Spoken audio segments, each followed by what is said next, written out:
Okay, good afternoon. Can you hear me? Good afternoon, everybody. My name is Naomi Isabirye, and my colleagues are Prof. Hossana and Mr. Trevor Rammitlwa. And I'm going to be discussing our paper, which is operationalizing the future of work to mitigate job susceptibility. Okay, so Professor Adendorf, he covered this quite in a lot of depth, and it's quite a tough act to follow for me, but I like that he set the scene for us. I believe that you can't really understand the future without looking into the past. So I want to just start by narrating a story from the slides, okay. A story, can I have the clicker? Where is it? Okay, I want to start by just giving you the outline of my presentation. We're going to start with a brief introduction, and it will be followed by describing the problem and the method. And then we'll discuss key findings from the literature, and then present our conceptual model and directions for future research. Okay. So just a story from the 1500s. The future of work the research on the future of work is about a 500-year-old research problem. And there's a story from 1590 when Queen Elizabeth I, one of her workers came to her, and he had invented a knitting machine. And the knitting machine, he invented it in response to wanting more time with his wife, who used to spend a lot of time actually making stockings which were for sale. And she responded with the following quote. She says, "I have too much love for my poor people who obtain the bread by the employment of knitting to give my money forward to an invention that will tend to their ruin by depriving them of employment and making them beggars." So this is an old problem because she looked at it and she saw that if I invest in developing this knitting machine, what is going to happen to people? What followed was quite interesting, and it's not very much different to what we're observing today. We know the inventor of this knitting machine took his invention to France. The invention was developed in France and it was commercialized and utilized, and it eventually made its way back to England, right? And in England, it disrupted work. And after disrupting work, obviously the working conditions changed and people resisted and they revolted. Eventually, they started vandalizing these knitting machines, and the consequence was capital punishment for vandalism. So obviously today we can't kill people for resisting technology. But what Professor Adendorf said that was interesting was that he said something about mitigation versus elimination. He spoke about the fact that we really need to look towards mitigating the risks that come with technology disruption rather than eliminating them. The one thing that became clear from this story, well, several things became clear from this story. Firstly, technology is here to stay. Technology is going to disrupt how we work and the work that we do, the nature of the work that we do. It will be met with resistance and fear, but most importantly, our response matters. Okay. Okay, so the problem that we identified is that the future of work is very theoretical, it's abstract, and it's conjectural. And we need to move from a point where we are looking at it as a problem and looking at practical solutions.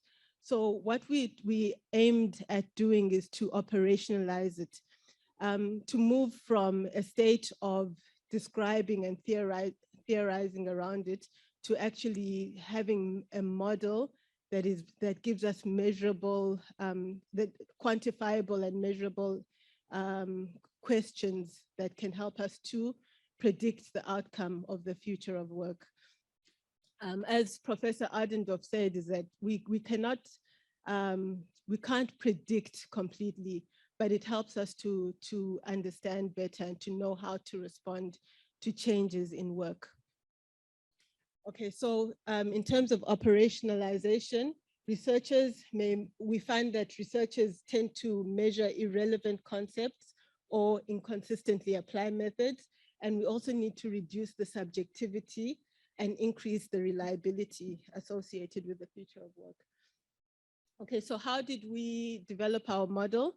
So we based it on Santana and Kobo's model. We did quite an extensive literature review, and we found Santana's model to be the most relevant. What they did is they went through a very systematic and rigorous literature review, and they classified themes relating to the future of work. They classified them as technological, political, economic, and social.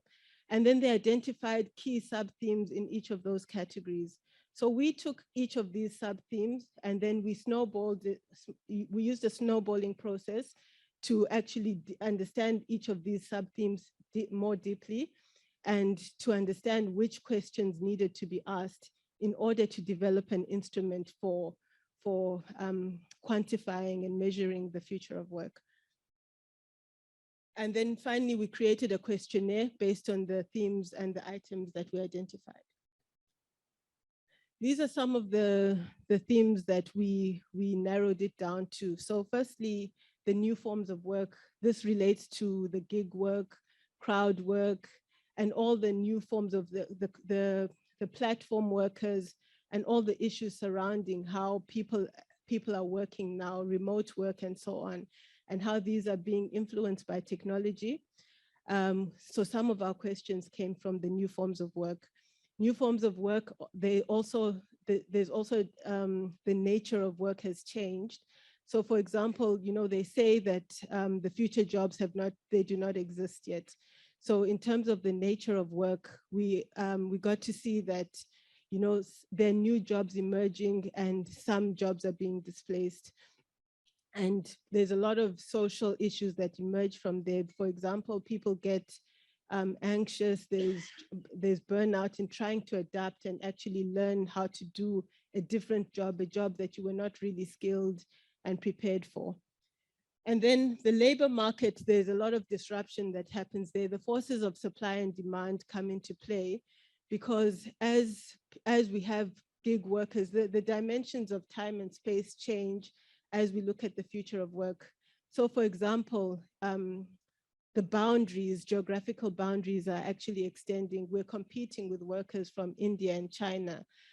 So the forces of supply and demand come into play and it changes the bargaining power of workers. And it has quite a big influence.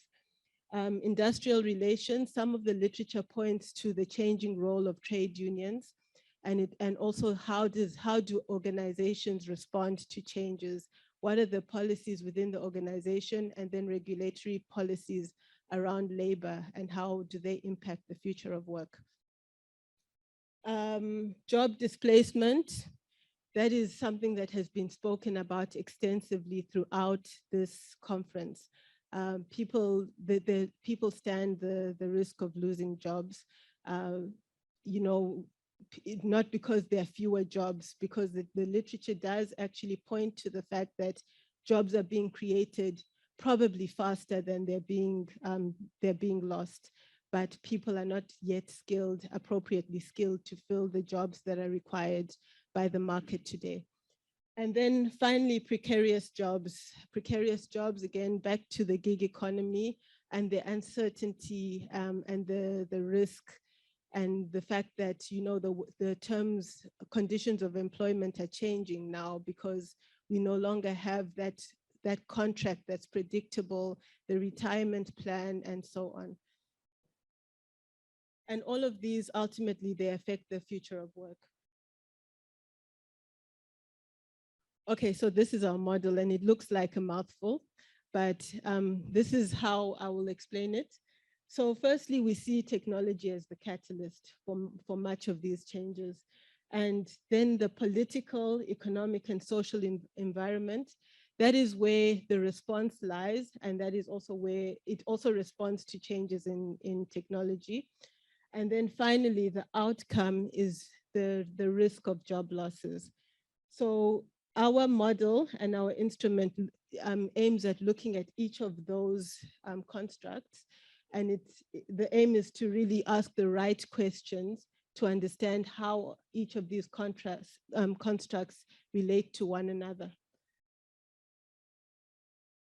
Okay, so what did we learn? Firstly, we know that, okay, in terms of future work, we need to validate the instrument and also to empirically test the conceptual model. And then we also know that I don't want to say fourth industrial revolution because we've already gotten to the discourse of the fifth industrial revolution, but it's upon us. We can't hide from technology. We cannot hide from technological change. And the best thing that we can do is to embrace it. What we need to do is we need to be able to respond accordingly. And by having a model that can help us to predict, to quantify, and to ask the right questions and allow us to respond to changes in our technology environment, that should give us a better mitigation to the challenges. We also know that the future of the jobs of the future are not quite here yet. You know, there are a lot of the speakers have spoken about how, you know, the jobs in 2030 most of them have not, the jobs that we're doing now, you know, will be obsolete by 2030. And then finally, we need to be proactive rather than reactive to imminent changes in work. And I just want to close by speaking about imagine a life where, you know, through technology, instead of us facing the problem of having less work, but actually instead we could be working less. Thank you.